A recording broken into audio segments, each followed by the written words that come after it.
Let's start with the biggest deal so far of the transfer window, and that is West Ham's attempt to sign Jermaine Defoe. Now, this is a state of play. West Ham have made a £6 million offer. That's been rejected by Sunderland. West Ham, though, are willing to pay more, but Sunderland's valuation is close to £15 million for a 34-year-old striker. Now, this is what West Ham manager Slaven Bilic had to say this morning. He does the things that are the most important in a football game, and that's goals. You know, and he's scoring them. He scored them last year, and in every game, it's not only scoring goals. He's got chances. He's in chances, and the most of the chances he's converting them into goals. So he's an excellent player, of course. Now, Defoe is not the only striker West Ham have made a bid for this week. They're also interested in signing Scott Hogan from Brentford. We believe they've made a bid of £10 million, but that has been turned down as well. Hogan valued it up to £15 million by Brentford. Now, Reading, Norwich, Aston Villa and Watford are also interested. Hogan wants Premier League football. This, again, is what Slaven Bilic had to say this morning. Scott is a good player. I watched him a few times. He's scoring goals. He's very sharp, very quick, really good finisher. He does it in the Championship.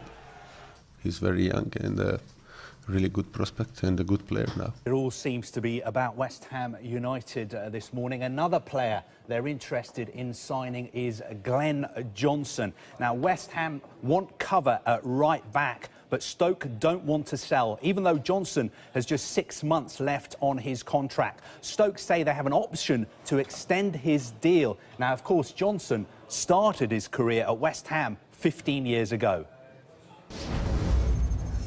It's not just about West Ham this morning. Let's go to Arsenal, and here it says that a deal is close for Cohen Bramall. Well, the latest information I'm just getting is that Arsenal have completed that deal, and the fee is a bit more than that. I think the fee will end up being about £100,000. But could Arsenal also be selling players, buying more players? Well, Arsene Wenger has been talking this morning. As usual, he's been keeping his cards pretty close to his chest. He says Arsenal have not had any offers for full-backs Carl Jenkinson and Matthew Debuchy, and he won't be drawn on reports of interest in Porto full-back Ricardo Pereira. Who is coming out, going out at the moment? Nobody. Who is coming in?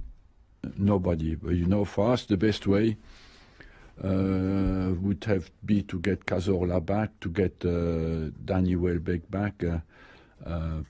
Anyway, with very little hope to find players of that quality in the January transfer market.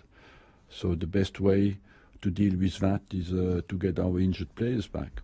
We're expecting Everton to be very busy this month. Of course, they've got a new owner who's got new big plans for the club. They've been strongly linked with a number of players already. Now, Ben Ransom, our reporter in the North West, is covering Everton for us today. Ben, what can you tell us about what Everton are up to?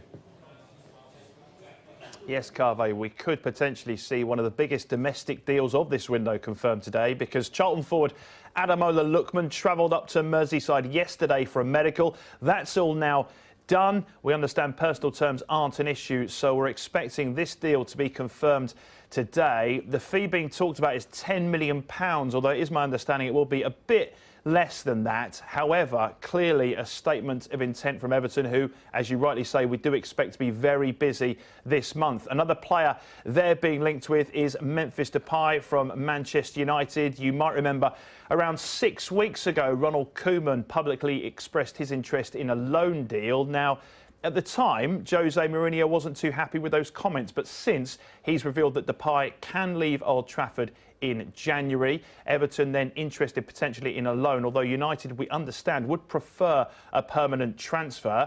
Given all that, reports this morning in France suggest that Nice are also perhaps tracking Depay, and they are looking to make a loan deal with the option to buy in the summer. So watch this space on him. Everton looking for perhaps more than one player from Manchester United, because it's our understanding their #1 target is Morgan Schneiderlin. Now, the player is available again, like Depay, to leave Old Trafford in January. It seems as though at this stage that Everton would be his most likely destination. That's despite Everton's opening offer of around £19 million being rejected. West Brom also in the hunt. They've had an £18 million offer rejected, but it's our understanding Manchester United are looking for closer to the £24 million which they paid Southampton for his services back in July 2015. Now here is a blast from the past. Ravel Morrison is training with Wigan Athletic as he considers his future. The former Manchester United and West Ham midfielder is looking for a new club after failing to make a single appearance for Lazio this season. Lazio have told him he can leave. Wigan manager Warren Joyce used to coach Morrison at Manchester United. Now, Chinese football is growing fast, so fast, in fact, that there are reports that Shanghai SIPG have made a world record £128 million offer for Dortmund striker Pierre-Emerick Aubameyang. Now, SIPG already have Brazilians Oscar and Hulk, and they're spending big this window. Our information is, though, that it would be very difficult for them to buy Aubameyang this month. Dortmund have denied that a bid has been made. They say they won't comment on hypothetical matters. Now, staying in China, another player Chinese clubs are trying to sign is Carlos Bacca, the AC Milan striker. But it doesn't look like he's going to be seduced by Chinese money. Shanghai Shenhua, Guangzhou Evergrande and Tianjin Quanjian are offering him £170,000 a week. His agent says Bacca is happy in Milan. Apparently, money isn't everything. Some breaking news, it's transfer news, it's very significant news just reaching us. We're hearing that Jose Font wants out at Southampton. He has told the club he wants to leave. He is their captain. He has been linked, of course, in the last couple of transfer windows with moves away from St Mary's. And it seems now that Jose Font is keen to move in this January transfer window. He is apparently asked to leave Southampton. This is news just reaching us. Whether Southampton are willing to let him go, we of course wait to see over the days and weeks ahead. Of course,